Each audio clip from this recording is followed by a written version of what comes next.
ॐ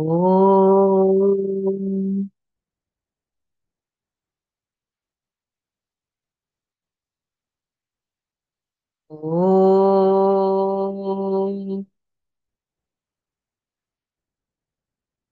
ॐ श्री गणेशाय नमः। ॐ श्री सरस्वत्यै नमः। ॐ श्री गुरुभ्यो नमः। समस्तजनकल्याणे निरतं करुणामयं नमामि चिन्मयं देवं सद्गुरुं ब्रह्मविद्वरं सद्गुरुं ब्रह्मविद्वरं यो अन्तः प्रविश्य मम वाचमिमां प्रसुप्तां सञ्जीवयत्यखिलशक्तिधरस्वधाम्ना अन्यांशः हस्तचरणश्रवणत्वगादीन् प्राणान्नमो भगवते पुरुषाय तुभ्यम्। प्राणान्नमो भगवते पुरुषाय तुभ्यम्। ॐ शुक्लाम्बरधरं विष्णुं शशिवर्णं चतुर्भुजं प्रसन्नवदनं ध्यायेत् सर्वविघ्नोपशान्तये।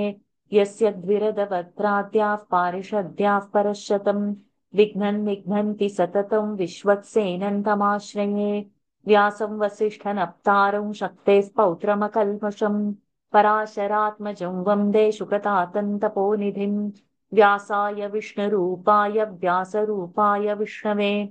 नमो वै ब्रह्मनिधये वासिष्ठाय नमो नमः। अविकाराय शुद्धाय नित्याय परमात्मने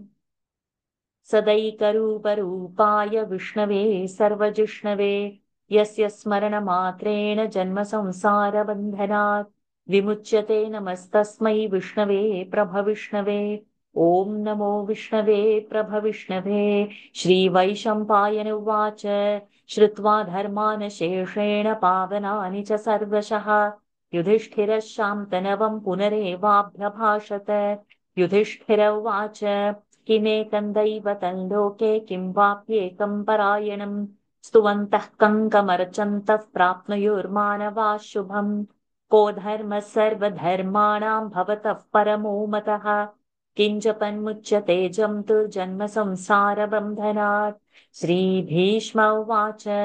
जगत्प्रभुं देवदेवमनन्तं पुरुषोत्तमं स्तुवन्नाम सहस्रेण पुरुषः सततोत्थितः तमेव चार्चयन् नित्यं भक्त्या पुरुषमव्ययम् ध्यायन् स्तुवन्नमस्यंश्च यजमानस्तमेव च।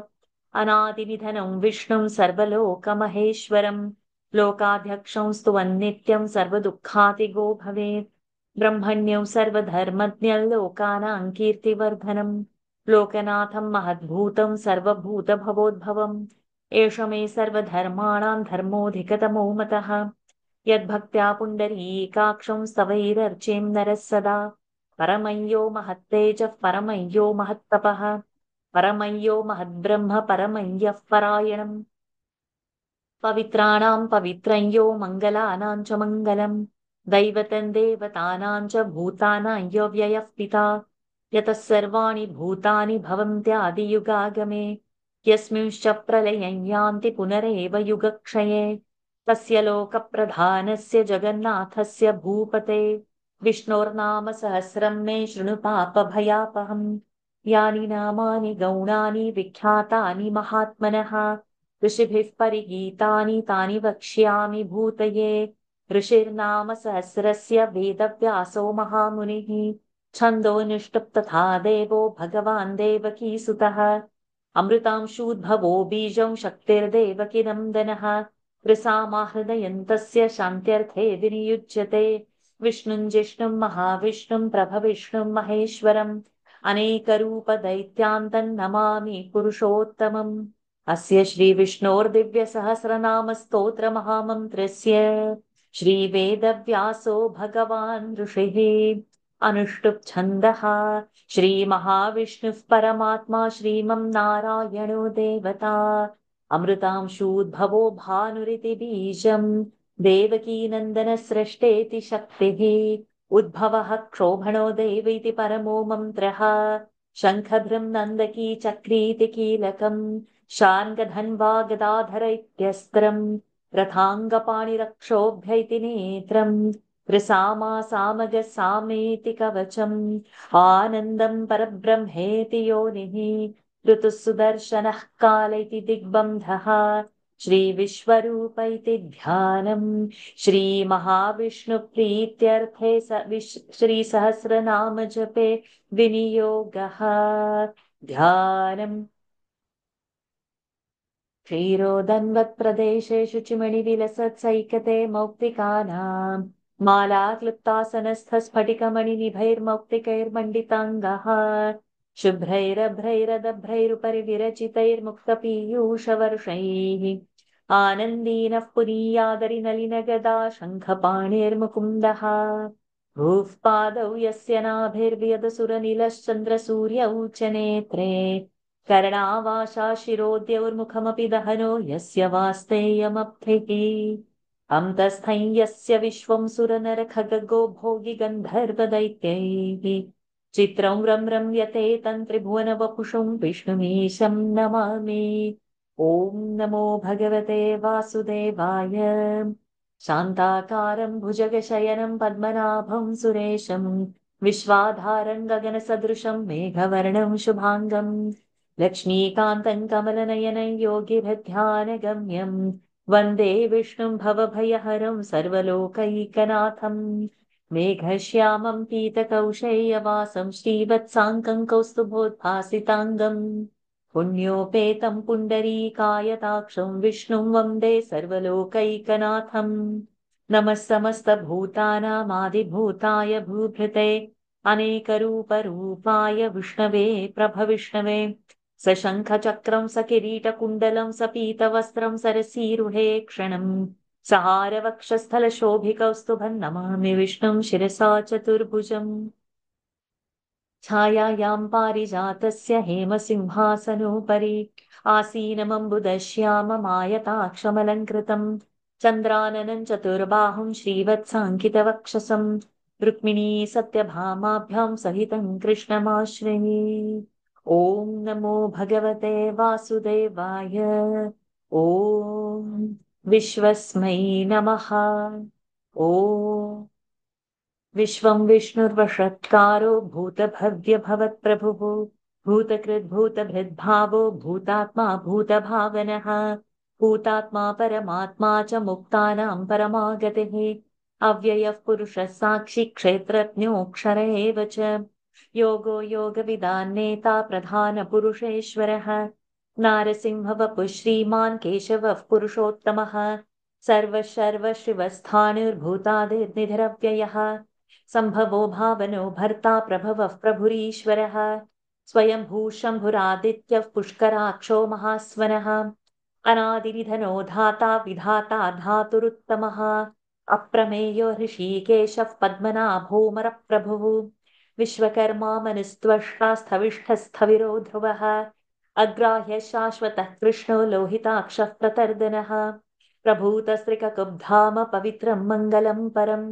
ईशानः प्राणदः प्राणो ज्येष्ठः श्रेष्ठः प्रजापतिः हिरण्यगर्भो भूगर्भो माधवो मधुसूदनः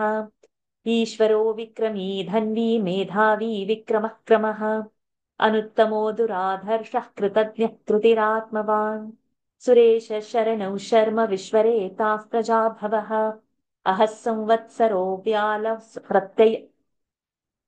अहः संवत्सरो व्यालः प्रत्ययः सर्वदर्शनः अजः सर्वेश्वरः सिद्धः सिद्धिः सर्वादिरच्युतः वृषाकपिरमेयात्मा सर्वयोगविनिसृतः वसुर्वसुमना सत्यः समात्मा संमितः समः अमोघः पुण्डरीकाक्षो वृषकर्मा वृषाकृतिः रुद्रो बहुशिरा बभ्रुर्विश्वयोनिशुचिश्रवाः अमृतः शाश्वतस्थाणुर्वरारोहो महातपाः सर्वगः सर्वविद्भानुर्विश्वक्सेनो जनार्दनः वेदो वेदविदव्यङ्गो वेदाङ्गो वेदवित्कविः लोकाध्यक्षः धर्माध्यक्षः कृताकृतः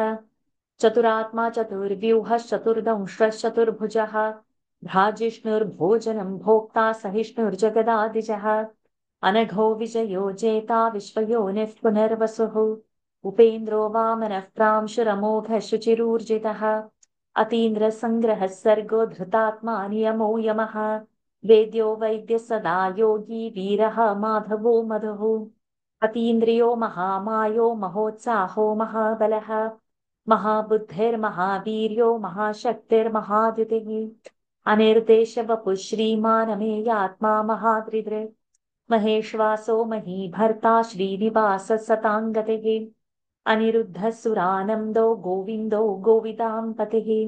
मरीचिर्दमनो हंसः सुपर्णो भुजगोत्तमः हिरण्यनाभः सुतपाः पद्मनाभः प्रजापतिः अमृत्युः सर्वदृक्सिंहः सन्धाता सन्धिमान् स्थिरः अजो दुर्मर्षणः शास्ता विश्रुतात्मा सुरारिः गुरुर्गुरुतमो धाम सत्यः सत्यपराक्रमः निमिषो निमिषस्रग्वी वाचस्पतिरुदारधीः अग्रणीर्ग्रामणि श्रीमां न्यायो नेता समीरणः सहस्रमूर्धा विश्वात्मा सहस्राक्षः सहस्रपात् आवर्तनो निवृत्तात्मा संवृतः सम्प्रमर्दनः अहः संवर्तको बन्धिरनिलो धरणीधरः सुप्रसादः प्रसन्नात्मा विश्वधृग् विश्वभुग् विभुः सत्कर्ता सत्कृतः साधुर्जह्नुर्नारायणो नरः सङ्ख्येयो प्रमेयात्मा विशिष्टः शिष्टकृच्छ्रुचिः सिद्धार्थः सिद्धसङ्कल्पः सिद्धिदः सिद्धिसाधनः वृषाही वृषभो विष्णुर्वृषपर्वा वृषोदरः वर्धनो वर्धमानश्च विविक्तश्रुतिसागरः सुभुजो दुर्धरो वाग्मी महेन्द्रो वसुदो वसुः नैकरूपो बृहद्रूपः शिपिविष्टः प्रकाशनः ओजस्तेजोद्युतिधरः प्रकाशात्मा प्रतापनः वृद्धस्पष्टाक्षरो मन्त्रश्चन्द्रांशुर्भास्करद्युतिः अमृतांशूद्भवो भानुशशबिन्दुसुरेश्वरः औषधं जगतः सेतुः सत्यधर्मपराक्रमः भूतभव्यभवन्नाथः पवनः पावनो नलः कामः कामकृत्कान्तः कामः कामप्रदः प्रभुः युगादिकृद्युगावर्तो नैकमायो महाशनः अदृश्यो व्यक्तरूपश्च सहस्रजिदनं तजित् इष्टो विशिष्टशिष्टेष्ट शिखण्डी नहुषो वृषः क्रोधः क्रोधकृत्कर्ता विश्वबाहुर्महीधरः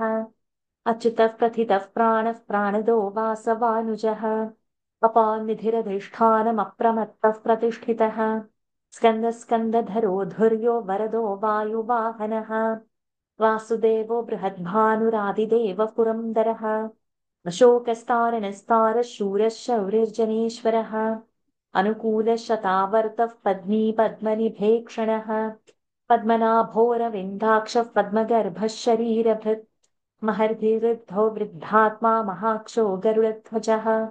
अतुलः शरभो भीमः समयज्ञो हरिः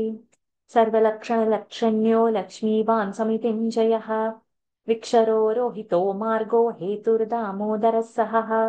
महीधरो महाभागो वेगवानमिताशनः उद्भवः क्षोभनो देवः श्रीगर्भः परमेश्वरः करणं कारणं कर्ता विकर्ता गहनो गुहः व्यवसायो व्यवस्थानः संस्थानस्थानदो ध्रुवः परर्धिः परमस्पष्टस्तुष्टः पुष्टः शुभेक्षणः रामो विरामो विरजो मार्गो नेयो नयोनयः वीरः शक्तिमतां श्रेष्ठो धर्मो धर्मविदुत्तमः वैकुण्ठः पुरुषः प्राणः प्राणदः प्रणवः पृथुः हिरण्यगर्भः शत्रुघ्नो व्याप्तो वायुरधोक्षजः ऋतुः सुदर्शनः कालः परमेष्ठी परिग्रहः उग्रः संवत्सरो दक्षो विश्रामो विश्वदक्षिणः विस्तारस्थावरस्थाणुः प्रमाणं बीजमव्ययम् अर्थोऽनर्थो महाकोशो महाभोगो महाधनः अनिर्विण्णस्थविष्ठो भूर्धर्मयूपो महामखः नक्षत्रने निर्नक्षत्री क्षमः क्षामः समीहनः यज्ञैज्यो महेज्यश्च क्रतुः सताङ्गतिः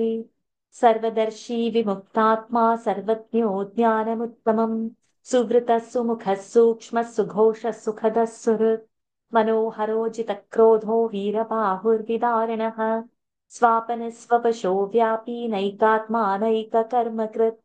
वत्सरो वत्सलो वत्सी रत्नगर्भो धनेश्वरः धर्मकृद्धर्मी सदसक्षरमक्षरम् अविज्ञाता सहस्रांशुर्विधाता कृतलक्षणः गभस्तिनेमि सत्त्वस्थः सिंहो भूतमहेश्वरः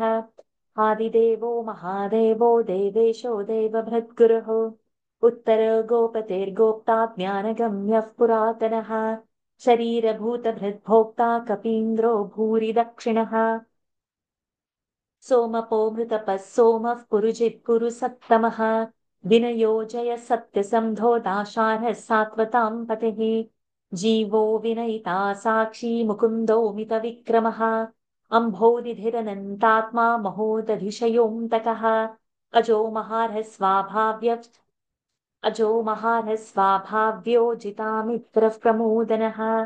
आनन्दो नन्दनो नन्दः सत्यधर्मा त्रिविक्रमः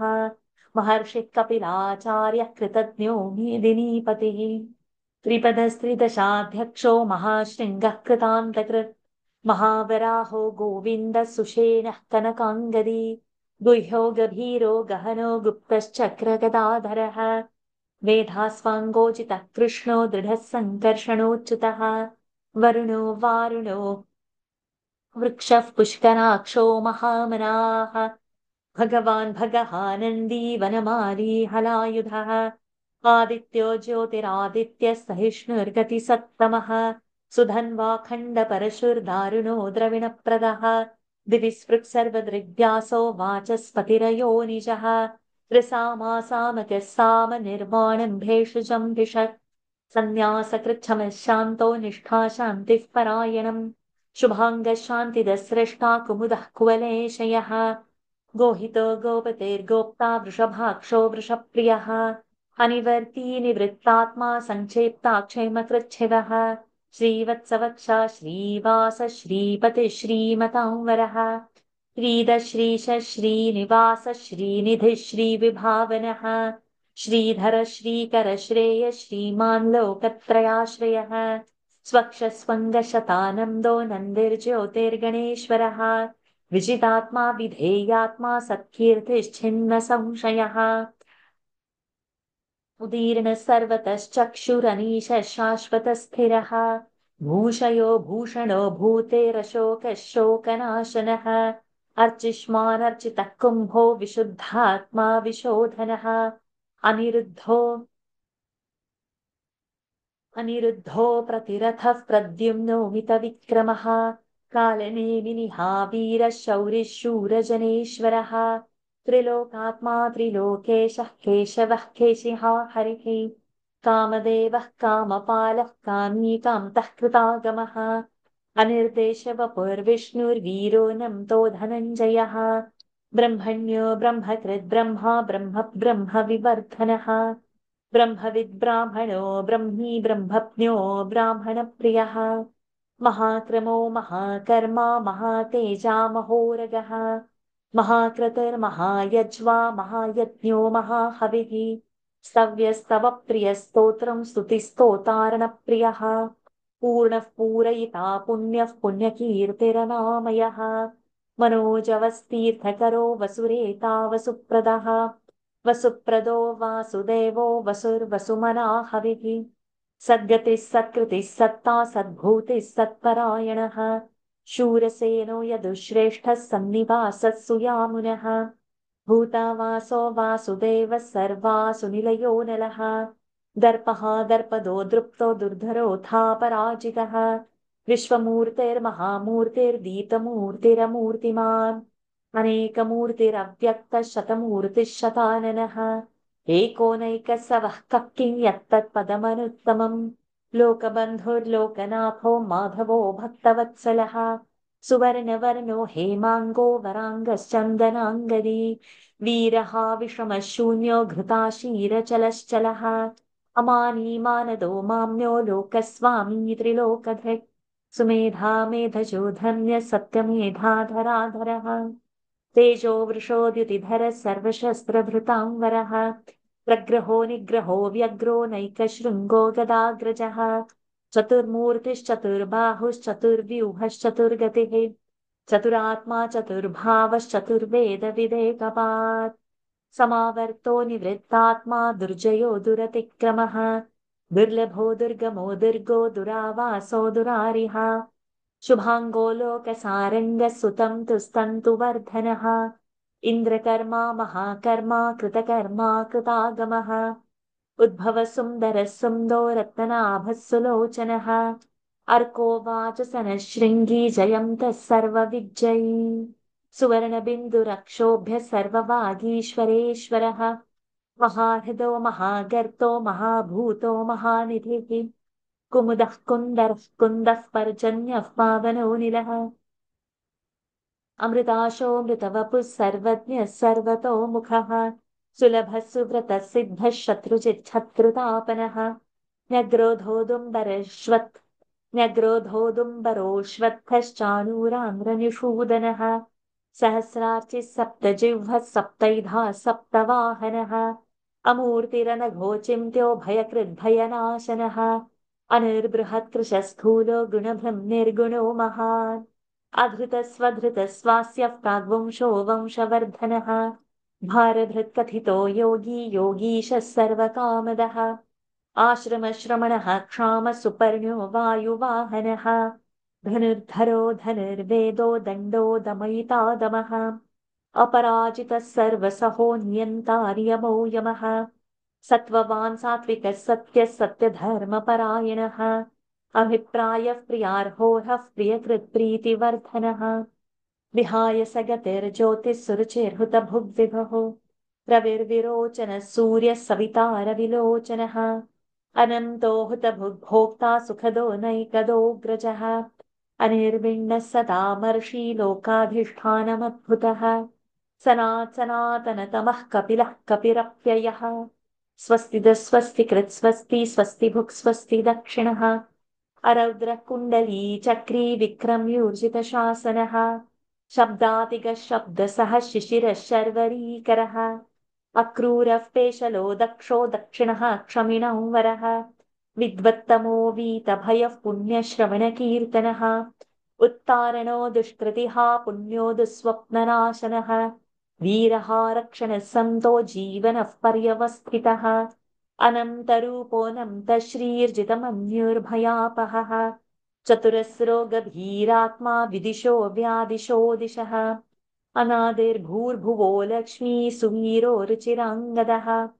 जननो जनजन्मादिर्भीमो भीमपराक्रमः आधारनिलयो धाता पुष्पः सप्रजागरः ऊर्ध्वगः सत्पथाचारः प्राणदः प्रणवः पणः प्रमाणं प्राणनिलयः प्राणभृत् प्राणजीवनः तत्त्वं तत्त्वविदेकात्मा जन्ममृत्युजरातिगः भूर्भुवः स्वस्तरिस्तारः सविता प्रपितामहः यज्ञो यज्ञपतिर्यज्वा यज्ञाङ्गो यज्ञवाहनः यज्ञभृत् यज्ञकृत् यज्ञी यज्ञभुग् यज्ञसाधनः यज्ञान्तकृत् यज्ञगुह्यमन्नमन्नाद एव च आत्मयोनिः स्वयं जातो वैखानः सामगायनः देवकीनन्दनः स्रष्टा क्षितीशः पापनाशनः शङ्खभृं नन्दकी चक्री शार्ङ्गधन्वा गदाधरः रथाङ्गपाणिरक्षोभ्यः सर्वप्रहरणायुधः श्रीसर्वप्रहरणायुधो नमयिते वनमाली गदीशाङ्गी शङ्खी चक्री च नन्दकी श्रीमान्नारायणो विष्णुर्वासुदेवोऽभिरक्षतु वनमाली गदीशाङ्गी शङ्खी चक्री च नन्दकी श्रीमान्नारायणो विष्णुर्वासुदेवोऽभिरक्षतु वनमाली गदीशाङ्गी शङ्खी चक्री च नन्दकी श्रीमान्नारायणो विष्णुर्वासुदेवोऽभिरक्षतु श्रीवासुदेवोऽभिरक्षतु नम इति श्रीभीष्म उवाच इतीदं कीर्तनीयस्य केशवस्य महात्मनः इतीदं कीर्तनीयस्य केशवस्य महात्मनः नाम्नां सहस्रं दिव्यानामशेषेण प्रकीर्तितं य इदं शृणुया नित्यं यश्चापि परिकीर्तयेत् नाशुभं प्राप्नुयात् किञ्चित् सोमुत्रेह च मानवः वेदान्तगो ब्राह्मणः स्यात् क्षत्रियो विजयी भवेत् वैश्यो धनसमृद्धः स्यात् शूद्रः सुखमवाप्नुयात् धर्मार्थी प्राप्नुयात् धर्ममर्थार्थी चार्थमाप्नुयात् कामानवाप्नुयात् कामी प्रजार्थी चाप्नुयात् प्रजाम् भक्तिमान्यः सदोत्थाय शुचिस्तद्गतमानसः सहस्रं वासुदेवस्य नाम्नामेतत् प्रकीर्तयेत् यशः प्राप्नोति विपुलं याति प्राधान्यमेव च अचलां श्रियमाप्नोति श्रेयः प्राप्नोत्यनुत्तमम् न भयं क्वचिदाप्नोति वीर्यं तेजश्च विन्दति भवत्यरोगो द्युतिमान् बलरूपगुणान्वितः रोगार्तो मुच्यते रोगात् बद्धो मुच्येत बन्धनात् भयान्मुच्येत भीतस्तु मुच्येतापन्नापदः दुर्गान्यतितरत्याशु पुरुषः पुरुषोत्तमम् स्तुवन्नाम सहस्रेण नित्यं भक्तिसमन्वितः वासुदेवाश्रयो मर्त्यो वासुदेवपरायणः सर्वपापविशुद्धात्मा याति ब्रह्म सनातनम् न वासुदेव भक्तानामशुभं विद्यते क्वचित् जन्म मृत्युजरा व्याधि भयं नैवोपजायते इमं स्तवमधीयान श्रद्धा भक्तिसमन्वितः युज्येतात्मसुखक्षान्ति श्रीधृतिस्मृतिकीर्तिभिः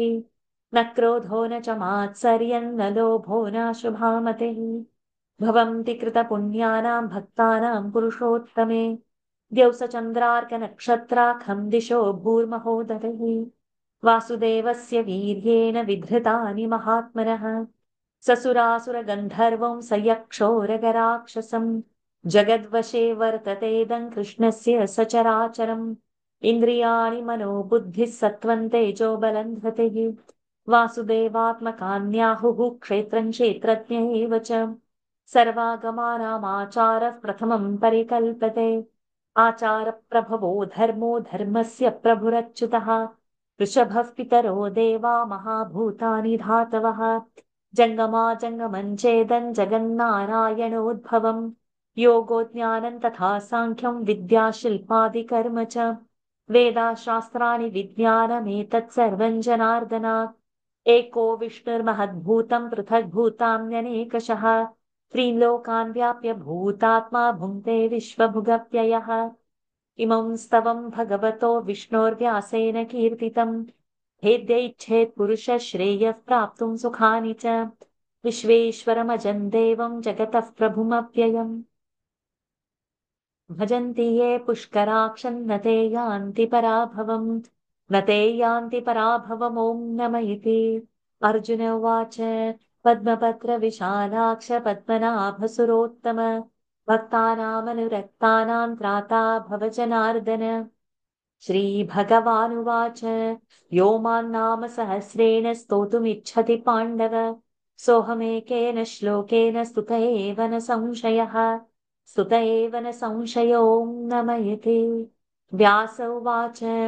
वासनाद्वासुदेवस्य वासितं भुवनत्रयम् सर्वभूतनिवासोऽसि वासुदेव नमोऽस्तु ते श्रीवासुदेव नमोऽस्तु ॐ नम इति पार्वत्युवाच केनोपायेन लघुना विष्णोर्नाम सहस्रकम् पठ्यते पण्डितैर्नित्यं श्रोतुमिच्छाम्यहं प्रभो ईश्वर उवाच श्रीराम राम रामेति रमे रामे मनोरमे सहस्रनाम तत्तुल्यं राम नाम वरानने श्रीराम राम रामेति रमे रामे मनोरमे सहस्रनाम तत्तुल्यं राम नाम वरानने श्रीराम राम रामेति रमे रामे मनोरमे सहस्रनाम तत्तुल्यं राम नाम वरानने श्रीराम नाम वराननो नम इति ब्रह्मोवाच नमोऽस्त्वनन्ताय सहस्रमूर्तये सहस्रपादाक्षिशिरोरुबाहवे